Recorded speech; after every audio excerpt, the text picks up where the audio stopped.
Много хора питат, трябва ли ми помпа към резервоара за дъждовна вода. Истината е, че понякога помпата е много полезна, но в някои случаи изобщо не е необходима. В това видео ще ти обясня кога има смисъл. Нека започнем с най-важното. Да, можеш да използваш резервоар за дъждовна вода и без помпа. Ако резервоарът има кран в долната част, можеш да пълниш лейка или кофа директно от него. Това е напълно достатъчно за малка градина или цветя.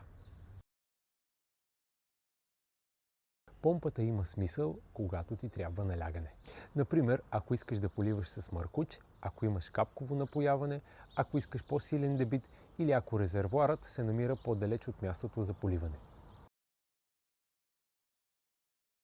Да кажем, че имаш зеленчукова градина и поливаш често. С лейка това става бавно и неудобно, но с помпа можеш да свържиш маркуч и да поливаш бързо, както с водопроводна вода.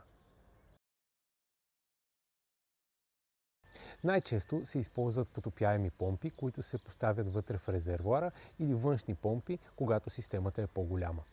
Всичко зависи от обема и начина на използване. Една честа грешка е хората да купят помпа, която реално не им трябва. Ако поливаш само няколко цветя или малък двор, помпата може да бъде излишен разход. Най-добрият подход е да си зададеш въпроса: искам ли удобство и налягане като от чешмата? Ако да, помпата е страхотно допълнение. Ако не, резервоарът сам по себе си върши работа.